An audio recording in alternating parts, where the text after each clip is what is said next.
ನಮಸ್ಕಾರ, ನಾನು ಶರ್ಮಿತಾ ಶೆಟ್ಟಿ. ಮಂತ್ರಿ ಮಾಲ್ಗೆ ಬಿಬಿಎಂಪಿಯಿಂದ ಶಾಕ್ ನೀಡಲಾಗಿದೆ. ಮತ್ತೆ ಮಂತ್ರಿ ಮಾಲ್ನಲ್ಲಿ ಪೀಠೋಪಕರಣಗಳನ್ನ ಜಪ್ತಿಯನ್ನ ಮಾಡಲಾಗಿದೆ.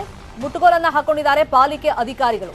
ಈ ಹಿಂದೆನೂ ಅಷ್ಟೇ ತೆರಿಗೆ ಕಟ್ಟದ ವಿಷಯವಾಗಿ ಬಿಬಿಎಂಪಿ ಸಮರ ಸಾರಿದಾಗ ಮಂತ್ರಿ ಮಾಲ್ನಲ್ಲಿ ಪದೇ ಪದೇ ತೆರಿಗೆ ಬಾಕಿ ಉಳಿಸಿಕೊಂಡಿರೋದು, ಅದು ಕೋಟಿ ಕೋಟಿ ಲೆಕ್ಕದಲ್ಲಿ ಕಂಡು ಬಂದಿತ್ತು. ಆಗ ಬೀಗವನ್ನ ಜಡಿಯಲಾಗಿತ್ತು, ಆ ಮುಖಾಂತರ ಎಚ್ಚರಿಕೆಯನ್ನ ಕೊಡಲಾಗಿತ್ತು.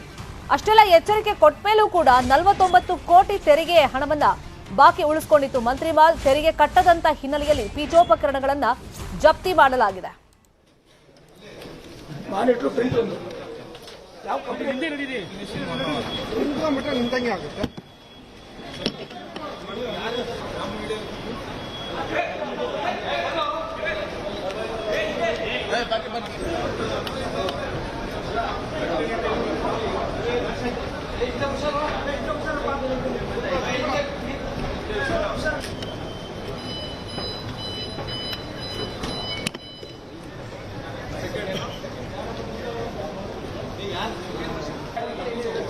ಈ ಬಗ್ಗೆ ಎಕ್ಸ್ಪ್ಲೇನ್ ಮಾಡಿದ್ದಾರೆ ನಮ್ಮ ರಿಪೋರ್ಟರ್ ಹಂಸಶ್ಯಾಮಲ. ನೋಡೋಣ.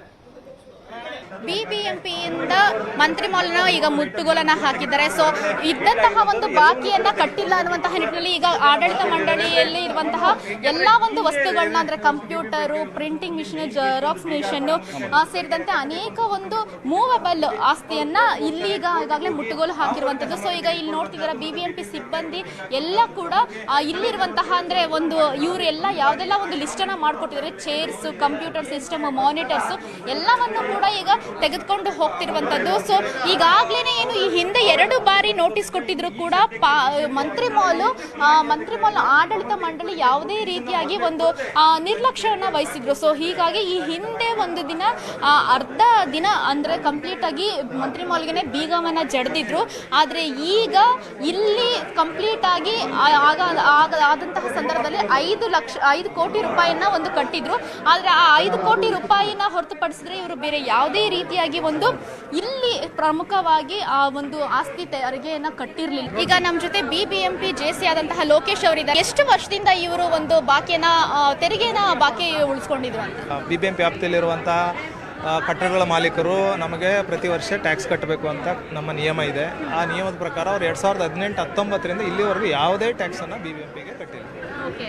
ಪ್ರಾಪರ್ಟಿ ಟ್ಯಾಕ್ಸ್ ಎಷ್ಟು ಬಾಕಿ ಇತ್ತು ಸರ್? ಈಗ ಇಲ್ಲಿವರೆಗೆ 42 ಕೋಟಿ 63 ಲಕ್ಷ ಡ್ಯೂ ಇದೆ ಅವ್ರದ್ದು.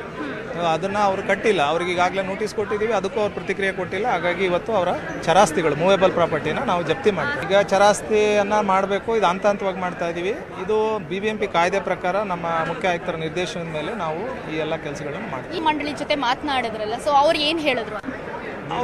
ಅವರಿಂದ ಯಾವುದೇ ಪಾಸಿಟಿವ್ ರೆಸ್ಪಾನ್ಸ್ ನಮಗೆ ಇದುವರೆಗೂ ಬಂದಿಲ್ಲ ಮೇಡಮ್. ಚರಾಸ್ತಿಯನ್ನು ನೀವು ವಶಪಡಿಸ್ಕೊಂಡಿದ್ರೆ, ಸೊ ನೆಕ್ಸ್ಟ್ ಏನು ಪ್ರೊಸೀಜರ್ ಇರ್ಬೋದು? ಇವರು ಇದಕ್ಕೂ ರೆಸ್ಪಾನ್ಸ್ ಮಾಡಲಿಲ್ಲ. ನೋಡೋಣ ಮೇಡಮ್, ಇದು ರೆಸ್ಪಾನ್ಸ್ ಮಾಡಲಿಲ್ಲ ಅಂದ್ರೆ ಇದನ್ನು ನಮ್ಮ ಕಾಯ್ದೆ ಪ್ರಕಾರ ನಾವು ಮುಂದುವರಿತೀವಿ.